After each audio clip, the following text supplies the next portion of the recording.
ഇന്ന് നമ്മൾ പറയാൻ പോകുന്നത് ഒരു ബിസിനസ്സിലെ അക്കൗണ്ടിംഗ് റിപ്പോർട്ടുകളെ കുറിച്ചിട്ടാണ്.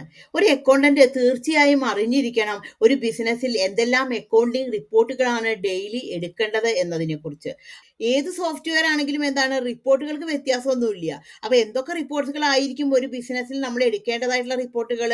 ഇപ്പൊ നമ്മുടെ കയ്യിൽ എത്ര ക്യാഷ് ഉണ്ട്, ബാങ്കിൽ എത്ര പൈസയുണ്ട്, എത്ര കൊടുക്കാനുണ്ട്, എത്ര കിട്ടാനുണ്ട്, നമ്മുടെ കയ്യിൽ അവൈലബിൾ ആയിട്ടുള്ള സ്റ്റോക്ക് എത്രയുണ്ട്, ഇത്തരം കാര്യങ്ങളൊക്കെ നമ്മൾ എന്താണ് ഡെയിലി നമ്മൾ എടുത്തിരിക്കണം അല്ലേ?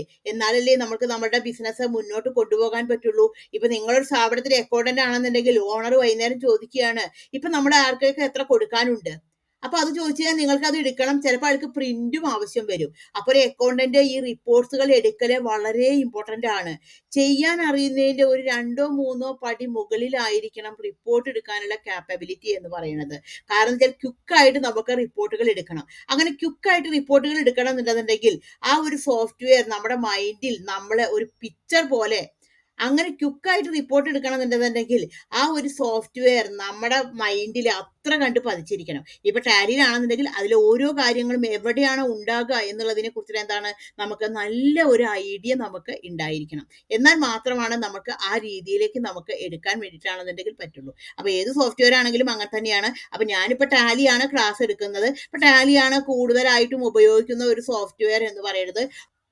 അപ്പൊ നമുക്ക് ഓരോ റിപ്പോർട്ടുകളും എവിടെ എവിടെ കിടക്കുന്നു എന്നതിനെ കുറിച്ച് നല്ലൊരു ഐഡിയ നമ്മൾക്ക് ഉണ്ടായിരിക്കണം.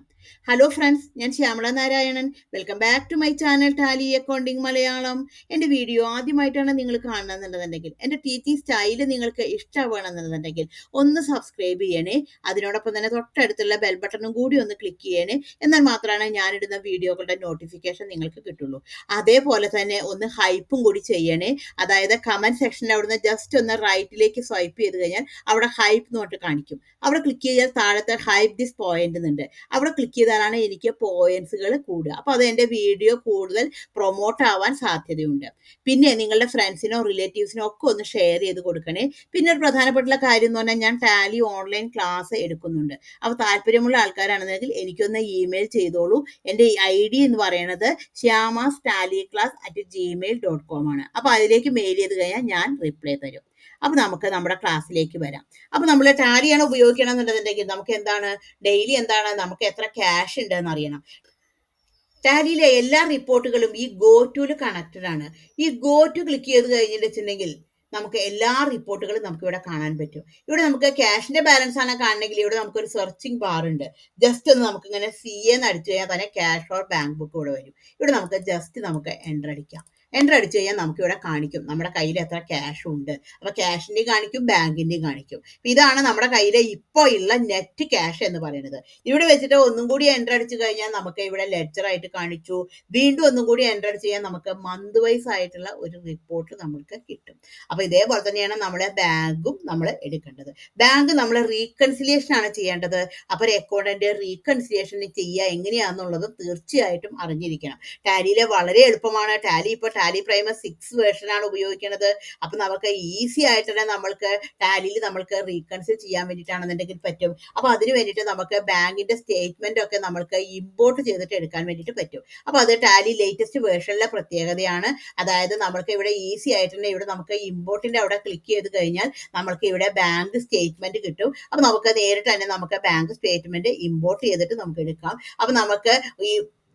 അപ്പൊ നമുക്ക് ഈസി ആയിട്ട് തന്നെ എന്താണ് റീകൺസിലിയേഷൻ നമുക്ക് ചെയ്യാൻ വേണ്ടിയിട്ടാണെങ്കിൽ പറ്റും. അപ്പൊ നിർബന്ധമായിട്ടും എന്താണ് റീകൺസിലിയേഷൻ ചെയ്യാനാണെന്നുണ്ടെങ്കിലും അറിഞ്ഞിരിക്കണം. അത് കഴിഞ്ഞിട്ടുണ്ടെങ്കിൽ പിന്നെ നമുക്ക് എന്താണ് അറിയേണ്ടത്, ഇനി കൊടുക്കാനും എത്രയുണ്ട് എന്നുള്ളതാണ്. അത് എവിടെയാണ് കിട്ടുക? എല്ലാ റിപ്പോർട്ടുകളും എവിടെ തന്നെയാണ്? ഗോ ടുലാണ്. ഗോ ടു ക്ലിക്ക് ചെയ്തിട്ടെടുത്തു. ഇവിടെ നമുക്ക് അടിക്കാം ബില്ല് പേയബിൾ. അപ്പോൾ ജസ്റ്റ് ഒന്ന് ഇങ്ങനെ BI അടിച്ചു കഴിഞ്ഞാൽ നമുക്ക് ഇവിടെ കാണിക്കും ബില്ല് പേയബിൾ. കൊടുക്കാനുള്ള ആൾക്കാരുടെ ഡീറ്റെയിൽസ് ആണ് ബില്ല് പേയബിൾ. ഇവിടെ നമുക്ക് ബില്ല് പേയബിൾ സെലക്ട് ചെയ്തിട്ടെടുത്തു. അപ്പൊ ഇവിടെ നമുക്ക് ഡീറ്റെയിൽ ആയിട്ട് കാണിക്കും എത്ര ആൾക്കാർക്കൊക്കെയാണ് കൊടുക്കാനുള്ളത്, parties name, pending amount, due date, overdue by days. എന്താണ് ഓവർ ഡ്യൂ ബൈ ഡേയ്സ് എന്ന് പറഞ്ഞാൽ കൊടുക്കാനുള്ള ഡേറ്റ് കഴിഞ്ഞ് റിപ്പോർട്ട് എടുത്ത് നോക്കണം അന്നേക്ക് വരെ എത്ര ദിവസമുണ്ട്. ഇപ്പൊ നമുക്ക് ഈ പേയ്മെന്റ് കൊടുക്കുന്നത് 1/4-നാണ്. നമ്മളിപ്പോ എന്നാ റിപ്പോർട്ട് എടുത്ത് നോക്കണത് 1 സെപ്റ്റംബറിലാണ്. അപ്പൊ അതുവരെ ഇത്ര ദിവസം ഉണ്ട്, 183 ദിവസം ഓവർ ഡ്യൂ ആയിട്ടുണ്ട്. കൊടുക്കേണ്ട ഡേറ്റ് കഴിഞ്ഞിട്ട് അത്രയും ഓവർ ഡ്യൂ ആയിട്ടുണ്ട് എന്നുള്ള റിപ്പോർട്ട് നമുക്ക് കൊടുക്കേണ്ട ഡേറ്റ് കഴിഞ്ഞിട്ട് ഇത്രയും ദിവസം ഓവർ ഡ്യൂ ആയിട്ടുണ്ട് എന്നുള്ളൊരു കാര്യം നമുക്ക് കാണിച്ചു തരും. ഇനി കിട്ടാനുള്ള ആൾക്കാരാണെന്നുണ്ടെങ്കിലോ നമ്മൾ വീണ്ടും ഗോ ടു അടിച്ചു. ഇവിടെ നമുക്ക് എന്തടിക്കാം, ബില്ല് എന്നുള്ളത് അടിക്കാം. അപ്പൊ എന്താണ് നമുക്ക് എടുക്കേണ്ടത്, ബില്ല് റിസീവബിൾ ആണ് എടുക്കേണ്ടത്. ബില്ല് റിസീവബിൾ സെലക്ട് ചെയ്തിട്ട് എടുത്തു.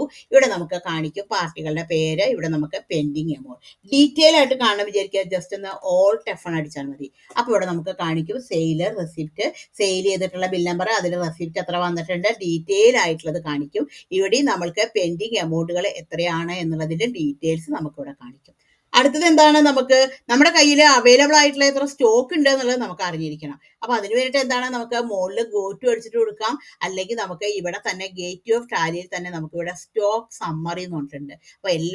അപ്പൊ ഓരോ റിപ്പോർട്ടുകളും പല പല തരത്തിൽ നമുക്ക് എടുക്കാം. അപ്പൊ അതിനെക്കുറിച്ചൊക്കെ നമുക്ക് അറിഞ്ഞിരിക്കണം. അപ്പോൾ എൻ്റെ ചാനൽ നോക്കിക്കഴിഞ്ഞാൽ നിങ്ങൾക്ക് ഇതെല്ലാം കൃത്യമായിട്ട് അറിയാൻ പറ്റും. ഇനി ഡീറ്റെയിൽ ആയിട്ട് അറിയണമെങ്കിൽ നിങ്ങൾക്ക് എൻ്റെ ക്ലാസ്സിൽ ജോയിൻ ചെയ്യാം. അപ്പോൾ ഒരുപാട് കാര്യങ്ങൾ നമുക്ക് അഡീഷണൽ ആയിട്ട് നമുക്ക് പഠിക്കാൻ വേണ്ടിയിട്ടാണെങ്കിൽ പറ്റും. ഇപ്പോൾ നമുക്ക് ജസ്റ്റ് സ്റ്റോക്ക് സമ്മറി നമുക്ക് സെലക്ട് ചെയ്തിട്ട് എടുക്കാം. അപ്പോൾ ഇവിടെ നമുക്ക് കാണിക്കും നമ്മുടെ കയ്യിൽ അവൈലബിൾ ആയിട്ടുള്ള സ്റ്റോക്കുകൾ എത്രയാണ് എന്നുള്ളത് നമുക്ക് കാണിക്കും. ഇനി നമുക്ക് സ്റ്റോക്കിന്റെ ആണെങ്കിൽ നമുക്ക് ഏജിങ് അനാലിസിസ് ഒക്കെ നമുക്ക് അറിയാൻ പറ്റും. അതായത് ഓരോ പ്രോഡക്റ്റ് നമ്മൾ എന്നാണ് വാങ്ങിച്ചിട്ടുള്ളത്, അപ്പൊ നമുക്ക് അത് ഉപയോഗിക്കുന്നതിന് ഒരു പരിധി ഉണ്ടായിരിക്കുമല്ലോ. അപ്പൊ നമുക്ക് ആദ്യം ഉപയോഗിച്ച പ്രോഡക്റ്റുകളാണല്ലോ ആദ്യം നമുക്ക് വിറ്റ് തീർക്കേണ്ടത്. അപ്പോൾ നമ്മുടെ കയ്യിൽ കുറെ സ്റ്റോക്കുകൾ ഉണ്ടായിരിക്കും, പക്ഷെ ഇത് എത്ര ദിവസമാണ് എന്നുള്ളൊരു കാര്യം അറിഞ്ഞു കഴിഞ്ഞാൽ നമുക്ക് കൂടുതൽ യൂസ് അല്ലേ അത്. അപ്പൊ നമുക്കത് എങ്ങനെയാണ് ചെയ്യാന്നുള്ളത് നോക്കാം. അപ്പൊ നമ്മൾ ജസ്റ്റ് ഒന്ന് എസ്കേപ്പ് ചെയ്തു. ഇവിടെ നമുക്ക് ഡിസ്പ്ലേ മോർ റിപ്പോർട്ട് സെലക്ട് ചെയ്തിട്ട് എടുക്കാം. ഡിസ്പ്ലേ മോർ റിപ്പോർട്ട്സ് എടുത്തു. അതിൽ സ്റ്റേറ്റ്മെന്റ്സ് ഓഫ് ഇൻവെന്ററി ആണ് എടുക്കേണ്ടത്. ഇവിടെ സ്റ്റേറ്റ്മെന്റ്സ് ഓഫ് ഇൻവെന്ററി സെലക്ട് ചെയ്തിട്ട് എടുത്തു. അതിൽ നമുക്കിവിടെ കാണാൻ പറ്റും ഏജിങ് അനാലിസിസ് പറഞ്ഞൊരു ഓപ്ഷൻ ഉണ്ട്. ഇവിടെ നമുക്ക് ഏജിങ് അനാലിസിസ് നമുക്ക് സെലക്ട് ചെയ്തിട്ട് എടുക്കാം. അപ്പോൾ ഇവിടെ നമുക്ക് ഇങ്ങനെ വന്നു. ഇവിടെ നമ്മൾ ജസ്റ്റ് നമുക്ക് എൻ്റർ അടിക്കാം. അപ്പോൾ ഇവിടെ നമുക്ക് കണ്ടു, ഇവിടെ നമുക്ക് കാണിക്കും എത്ര ദിവസമായിട്ടുണ്ട്. 45 ഡേയ്സിന് താഴെയുള്ളത്, 45 to 90 ഡേയ്സ്, 90 to 180 ഡേയ്സ്, ഇങ്ങനെ നമുക്ക് ഓരോ ഡേയ്സിലായിട്ട് കാണിക്കും. അപ്പോൾ ഇവിടെ നമുക്ക് കാണിക്കും aged by date of purchase. അപ്പൊ ഇവിടെ നമുക്ക് കാണിക്കും പർച്ചേസ് ചെയ്ത് കഴിഞ്ഞിട്ട് എത്ര ദിവസം പഴക്കമായിട്ടുണ്ട് എന്നുള്ള റിപ്പോർട്ടാണ് നമുക്കിവിടെ കാണിക്കുക. അതേപോലെ നമുക്കിവിടെ ഏജിങ് പീരീഡ്സ് നമുക്ക് ചേഞ്ച് ചെയ്യാം. ഇവിടെ നമുക്ക് ക്ലിക്ക് ചെയ്തിട്ട് എടുക്കാം. ഇവിടെ ക്ലിക്ക് ചെയ്തെടുത്ത് കഴിഞ്ഞാൽ നമുക്ക് ഇവിടെ ഡേയ്സ് കൊടുക്കാം. ഇപ്പൊ നമുക്ക് നമ്മുടേതായിട്ടുള്ള ഡേയ്സ് എത്രയാണെന്നുണ്ടെങ്കിൽ നമുക്ക് അടിച്ചു കൊടുക്കാം. ഇപ്പൊ ഡീഫോൾട്ടായിട്ട് ഇവിടെ 45, 45 to 90 ഡേയ്സ്, 90 to 180 ഡേയ്സ് ആണ് കിടക്കുന്നത്. അപ്പൊ ഇങ്ങനെ നമ്മൾക്ക് ഒരു റിപ്പോർട്ട് നമുക്ക് ഇവിടെ കിട്ടാം. ഇനി നമുക്ക് വാല്യുവേഷൻ ഉണ്ട്. ഇപ്പൊ വാല്യുവേഷൻ എടുത്തു കഴിഞ്ഞാൽ നമുക്ക് ഇവിടെ കാണിക്കും പല പല റേറ്റുകളിൽ നമുക്ക് ഇവിടെ കാണാൻ പറ്റും. നമ്മൾക്ക് സീറോ കോസ്റ്റ് വേണോ, അതേപോലെ ആവറേജ് കോസ്റ്റ് വേണോ, ഫിഫോ എന്ന് പറഞ്ഞാൽ എന്താണ്, ഫസ്റ്റ് ഇൻ ഫസ്റ്റ് ഔട്ട്, അതായത് ആദ്യം വാങ്ങിച്ചതാണ് ആദ്യം വിറ്റ് തീർക്കുക. അപ്പൊ ആ ഒരു രീതിയിലേക്കാണ് നമ്മുടെ സ്റ്റോക്കിന്റെ ഡീറ്റെയിൽസ് നമുക്ക് കാണാൻ വേണ്ടിയിട്ടാണെന്നുണ്ടെങ്കിൽ പറ്റുക.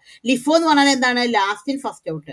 അപ്പൊ നമ്മൾക്ക് ലാസ്റ്റ് വാങ്ങിച്ചതാണ് ലാസ്റ്റ് വാങ്ങിച്ചതാണ് ഫസ്റ്റിന് വിറ്റിട്ട് പോകുക. അപ്പൊ പല രീതികളും പല ബിസിനസ്സുകളും പല മെത്തേഡുകളാണ് പ്രോംപ്റ്റ് ചെയ്തിട്ട് എടുക്കുക. അപ്പൊ അങ്ങനെയുള്ള റിപ്പോർട്ടുകളൊക്കെ നമ്മൾക്ക് ഈ സ്റ്റോക്കിന്റെ ഡീറ്റെയിൽസ് നമുക്ക് അറിയാൻ വേണ്ടിയിട്ടാണെന്നുണ്ടെങ്കിൽ പറ്റും. ഇനി നമുക്ക് ഏജിങ് സ്റ്റൈൽ മാറ്റണം വിചാരിക്കുക. ഇവിടെ ഏജിങ് സ്റ്റൈൽ മാറ്റി കഴിഞ്ഞാൽ ഇവിടെ നമുക്ക് കാണാൻ പറ്റും പർച്ചേസ് ചെയ്ത അന്ന് പോലുള്ളതാണോ, എക്സ്പയറി ഡേറ്റ് കഴിഞ്ഞിട്ടുള്ളതാണോ, മാനുഫാക്ചറിങ് ഡേറ്റ് കഴിഞ്ഞിട്ടുള്ളതാണോ, ടു ബി എക്സ്പയർഡ് എന്ന് പറഞ്ഞാൽ എന്താണ്, ഇനി എക്സ്പയർഡ് ആകാൻ എത്ര ദിവസമുണ്ട്. ഇത്തരം കാര്യങ്ങളെല്ലാം നമ്മൾക്ക് അറിയാൻ വേണ്ടിയിട്ടാണെന്നുണ്ടെങ്കിൽ പറ്റും. ഇനി നെക്സ്റ്റ് എന്ന് പറയുന്നത് നമ്മളുടെ സ്ഥാപനത്തിൽ ഇപ്പോൾ ടോപ്പ് ബയർ ആരാണ് നമുക്ക് അറിയണം വിചാരിക്കുക. അപ്പൊ അതിന് വേണ്ടിയിട്ട് ജസ്റ്റ് നമുക്ക് ഇവിടെ ഗോ ടു ഒന്ന് സെർച്ച് ചെയ്തിട്ട് എടുക്കാം. ഇവിടെ നമുക്ക് ജസ്റ്റ് ഒന്ന് ഇങ്ങനെ അടിക്കാം, ടോപ്പ് ബയർ എന്ന് പറഞ്ഞിട്ട് അടിക്കാം. അപ്പൊ ടോപ്പ് ബയേഴ്സ് ആൻഡ് സെല്ലേഴ്സ് നമുക്ക് സെലക്ട് ചെയ്തിട്ട് എടുക്കാം. അപ്പൊ ഇവിടെ നമുക്ക് എടുത്തു കഴിഞ്ഞിട്ടുണ്ടെങ്കിൽ നമുക്ക് ഇത്രയും ഡീറ്റെയിൽസിലായിട്ട് കാണിക്കും. ഇപ്പൊ കാസിയോ വന്നിട്ടുണ്ട്. അപ്പൊ കാസിയോ ആണെന്നുണ്ടെങ്കിൽ ഇപ്പൊ ഇവിടെ നമുക്ക് കാണിക്കും കാസിയോ ആണ് ടോപ്പ് ബയറുടെ ലിസ്റ്റിലുള്ളത്. അത് നമുക്ക് ഏത് പ്രൊഡക്റ്റ് ആണെന്ന് കാണിക്കും. ടൈറ്റാൻ നമുക്കിവിടെ 50 എണ്ണം ഉണ്ട്. അതേപോലെ തന്നെ ഏത് വർഷത്തെ 12 എണ്ണം ഉണ്ട്. അപ്പൊ നമ്മുടെ ഫേമിലുള്ള ടോപ്പ് ബയറുടെയും സെല്ലറുടെയും ലിസ്റ്റുകൾ നമുക്ക് എടുക്കണമെങ്കിൽ എങ്ങനെയാണ്, നമുക്ക് ജസ്റ്റ് ഗോ ടൂല് പോയിട്ട് നമുക്ക് ജസ്റ്റ് ടോപ്പ് എന്ന് അടിച്ചു കഴിഞ്ഞാൽ തന്നെ അവിടെ നമുക്ക് ടോപ്പ് ബയർ ആൻഡ് സെല്ലർ ലിസ്റ്റുകൾ നമുക്ക് വരും. അപ്പൊ ഇത്തരമുള്ള കുഞ്ഞു കുഞ്ഞു കാര്യങ്ങളൊക്കെ നമുക്ക് അറിഞ്ഞിരിക്കണം. എങ്ങനെയാണ് ടാലിയിൽ ചെയ്യുക എന്നുള്ളതിനെ കുറിച്ചിട്ട് അറിഞ്ഞിരിക്കണം. ഇനി എന്താണ്, നമുക്ക് പ്രിന്റ് എടുക്കാനും അറിഞ്ഞിരിക്കണം. അപ്പൊ നമുക്ക് എങ്ങനെയാണ് നമുക്കൊരു പ്രിന്റ് എടുക്കുക. ഇപ്പൊ നമുക്ക് ഒരു ബില്ല് പ്രിന്റ് എടുക്കണം എന്ന് വിചാരിക്കുക. നമ്മൾ ജസ്റ്റ് ഒന്ന് ഡേ ബുക്കിലേക്ക് പോയി ഇപ്പൊ നമുക്ക് ഒരു സെയിൽസിന്റെ ബില്ലാണ് പ്രിന്റ് എടുക്കേണ്ടത്. അപ്പൊ സെയിൽസ് സെലക്ട് ചെയ്തിട്ട് എടുത്തു. പ്രിന്റ് എടുക്കാൻ വേണ്ടിയിട്ട് എന്താണ്, ഇവിടെ പ്രിന്റ് എന്ന് പറഞ്ഞിട്ടൊരു ഓപ്ഷൻ ഉണ്ട്. ഇവിടെ ക്ലിക്ക് ചെയ്തു, ഇവിടെ കറന്റ് എടുത്തു. ഈ പ്രിന്റ് എടുക്കുന്നതിന് മുമ്പ് നമുക്ക് ഇത് കസ്റ്റമൈസ് ചെയ്യണം അല്ലേ. കാരണം വെച്ചാൽ നമുക്ക് ഇപ്പോൾ ഒരാളുടെ ബിസിനസ്സിലുള്ള കാര്യങ്ങളായിരിക്കില്ല മറ്റൊരാളുടെ ബിസിനസ്സിൽ ഉണ്ടായിരിക്കുക. ഈ ഒരു ബില്ലിൽ എനിക്ക് എന്തെല്ലാം കാര്യങ്ങൾ ഉൾപ്പെടുത്തണം, കസ്റ്റമൈസ് ചെയ്യണം. അതിന് നമ്മൾ എന്താണ്, കോൺഫിഗർ, ഇവിടെ ജസ്റ്റ് ഒന്ന് ക്ലിക്ക് ചെയ്യാം. ക്ലിക്ക് ചെയ്ത് കഴിഞ്ഞാൽ ഇവിടെ നമുക്ക് ഷോ മോർ എന്ന് പറഞ്ഞൊരു ഓപ്ഷൻ ഉണ്ട്. ഇവിടെ ജസ്റ്റ് ഒന്ന് ഡബിൾ ക്ലിക്ക് ചെയ്യുക. അപ്പോൾ ഇവിടെ നമുക്ക് ഒരുപാട് ഓപ്ഷൻസ് ഇവിടെ നമുക്ക് വന്നു. ഇവിടെ നമുക്ക് ഈ ഒരു കാര്യങ്ങളൊക്കെ വെച്ച് നമുക്ക് ബില്ല് നമുക്ക് നമ്മുടേതായിട്ടുള്ള രീതിയിൽ നമുക്ക് ഫോർമാറ്റ് ചെയ്തിട്ട് എടുക്കാൻ വേണ്ടിയിട്ടാണെങ്കിൽ പറ്റും. നമുക്ക് ബിൽ വൈസ് ഡീറ്റെയിൽസ് വേണോ, ബാച്ച് വേണോ, അപ്പോൾ എന്തൊക്കെയാണോ നമുക്ക് ഈ ഒരു പ്രിന്റിൽ വേണ്ടത് അതിനനുസരിച്ചിട്ട് നമുക്ക് കസ്റ്റമൈസ് ചെയ്യാം. സ്റ്റാറ്റ്യൂട്ടറി ഡീറ്റെയിൽസിനാണെങ്കിൽ റേറ്റ് ഓഫ് ഡ്യൂട്ടി വേണോ, ഐറ്റം വൈസ് GST ഡീറ്റെയിൽസ് വേണമെങ്കിൽ കൊടുക്കാം, GST റേറ്റ് കൊടുക്കാം. ഇങ്ങനെയുള്ള ഡീറ്റെയിൽസ് ഒക്കെ നമുക്ക് ഇവിടെ നമുക്ക് സെലക്ട് ചെയ്തിട്ട് കൊടുക്കാം. ഹെഡർ ഇൻഫർമേഷൻ ആണെങ്കിൽ നമുക്ക് ഇൻവോയ്സ് ഇങ്ങനെയുള്ള ഡീറ്റെയിൽസ് ഒക്കെ നമുക്ക് ഇവിടെ കൊടുക്കാം.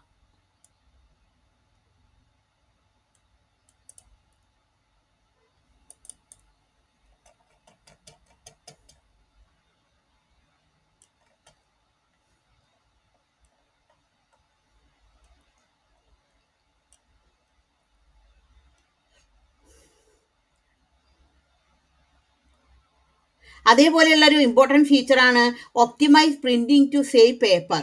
ഇപ്പം നമുക്ക് 3, 4, 5 പേജുകളിലൊക്കെ വരികയാണ് വിചാരിക്കുക. അപ്പം നമുക്ക് എല്ലാ പേജിലും അഡ്രസ്സിൻ്റെ ഡീറ്റെയിൽസ് വേണ്ടല്ലോ, ഒരു പേജിൽ മാത്രം വന്നാൽ മതിയല്ലോ. അതിനുവേണ്ടി നമ്മൾ ഉപയോഗിക്കുന്ന ഒരു ഓപ്ഷനാണ് optimise printing to save paper. അപ്പോൾ ഈ ഒരു ഓപ്ഷൻ യെസ് കൊടുത്തു കഴിഞ്ഞാൽ നമുക്ക് എന്താണ്, പേപ്പർ നമ്മൾക്ക് സേവ് ചെയ്യാൻ വേണ്ടിയിട്ടാണെങ്കിൽ പറ്റും. അതായത് 2, 3, 5 പേജുകൾ ഉണ്ടെങ്കിൽ അതിനെ നമ്മൾക്ക് ചുരുക്കിയിട്ട് 3, 2 പേജിലേക്കായിട്ട് നമ്മൾക്ക് ചുരുക്കാൻ വേണ്ടിയിട്ട് പറ്റും. അപ്പോൾ അതിന് വേണ്ടിയിട്ട് ഉപയോഗിക്കുന്ന ഒരു ലേറ്റസ്റ്റ് ഫീച്ചറാണ്, ലേറ്റസ്റ്റ് അല്ല, ടാലി പ്രൈമർ 4ൽ വന്നിട്ടുള്ള ഒരു ഫീച്ചറാണ് ഇത്, optimise printing to save paper എന്നുള്ളത്. അപ്പോൾ നമ്മൾക്ക് പ്രിന്റ് എടുക്കാനും നമ്മൾക്ക് അറിഞ്ഞിരിക്കണം. ഇതെല്ലാം ഇവിടെ എന്തെങ്കിലും ഡീറ്റെയിൽസ് നമ്മൾ ചേഞ്ച് ചെയ്ത് കഴിഞ്ഞാൽ നമ്മൾ ഇത് കൺട്രോൾ അടിച്ച് സേവ് ചെയ്യണം. എന്നിട്ട് നമ്മൾ എന്താണ്, പ്രിവ്യൂ എടുത്ത് നോക്കിയതിന് ശേഷമാണ് നമ്മൾ പ്രിന്റ് എടുക്കേണ്ടത്. പ്രിവ്യൂ എന്ന് പറഞ്ഞാൽ അത് എങ്ങനെയാണ് അതിന്റെ അലൈൻമെന്റ് ഒക്കെ. അപ്പോൾ ജസ്റ്റ് നമ്മൾ പ്രിവ്യൂ എടുത്തു. ഈ പ്രിവ്യൂ ഒന്ന് നമ്മൾക്ക് നീറ്റായിട്ട് കാണണം വിചാരിക്കുക, ജസ്റ്റ് ഒന്ന് F4 പ്രസ് ചെയ്താൽ മതി. F4 പ്രസ് ചെയ്താൽ നമുക്കിത് നീറ്റായിട്ട് കാണാൻ പറ്റും.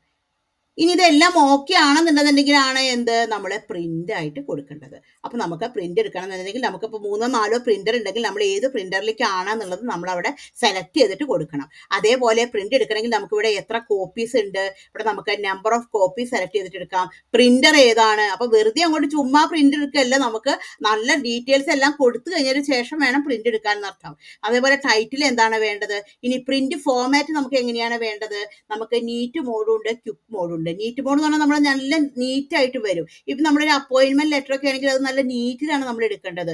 അതേപോലെ തന്നെ നമ്മളിപ്പോൾ ഗവൺമെന്റിൽ സബ്മിറ്റ് ചെയ്യാനുള്ളൊരിത്, നേരെ മറിച്ച് നമ്മളിപ്പോൾ ഒരു ഡേ ബുക്കിന്റെ നമ്മളൊന്ന് ചെക്ക് ചെയ്യാണ്, അപ്പം നമുക്കത് എന്താണ്, ക്വിക്ക് മോഡിൽ എടുത്താൽ മതി. കാരണം വലിയ വൃത്തിയൊന്നും വേണ്ട. അപ്പം നീറ്റ് മോഡ് എന്ന് പറഞ്ഞാൽ അവിടെ ഒരുപാട് ഇങ്ക് കൺസ്യൂം ചെയ്യും. അപ്പം നമുക്ക് എക്സ്പെൻസ് ലാഭിക്കാനാണല്ലോ നമ്മൾ എപ്പോഴും നോക്കുക. അപ്പം അതിനനുസരിച്ച് വേണം നമ്മൾ കാര്യങ്ങൾ ചെയ്യണം എന്നുണ്ടെങ്കിൽ. അതേപോലെ തന്നെ നമ്മൾക്ക് ഇവിടെ എന്താണ്, പ്രീ പ്രിന്റഡ് പേപ്പർ എന്ന് പറഞ്ഞാൽ നമ്മളിപ്പോൾ ഒരു ലെറ്റർ പാഡിലൊക്കെയാണ് അടിക്കണമെന്നുണ്ടെങ്കിൽ കമ്പനിയുടെ ഓൾറെഡി ഉള്ള ലെറ്റർ പാഡ് ഉണ്ടായിരിക്കും, കമ്പനിയുടെ ലോഗോ ഒക്കെ ഉണ്ടായിരിക്കും. അപ്പോൾ അങ്ങനെയുള്ളതിനാണ് എടുക്കേണ്ടത്. അത് ഈ പറഞ്ഞ പോലെ നമുക്ക് എങ്ങനെയാണ്, അപ്പോയിന്റ്മെന്റ് ലെറ്റർ ഒക്കെ ആണെങ്കിൽ നമ്മൾ അങ്ങനെയാണ് പ്രിന്റ് എടുക്കുക അല്ലേ. അപ്പോൾ പ്രീ പ്രിന്റഡ് പേപ്പർ വേണോ. ഇനി സാധാരണ ഒരു ഇതിന്റെ ഡേ ബുക്ക് ഒക്കെ ചെക്ക് ചെയ്യുകയാണെങ്കിൽ നമ്മൾ പ്ലെയിൻ പേപ്പറിലാണ് നമ്മൾ പ്രിന്റ് എടുക്കുക. അപ്പോൾ ഇത്രയും കാര്യങ്ങൾ നമ്മൾ അറിഞ്ഞിരിക്കണം, എന്നാലാണ് നമ്മൾക്ക് പ്രിന്റ് എടുക്കാൻ വേണ്ടിയിട്ടാണെന്നുണ്ടെങ്കിൽ പറ്റുള്ളൂ. ഈ ഒരു വീഡിയോ നിങ്ങൾക്ക് യൂസ്ഫുൾ ആയി എന്ന് തന്നെ ഞാൻ വിചാരിക്കുന്നു. Thank you for watching.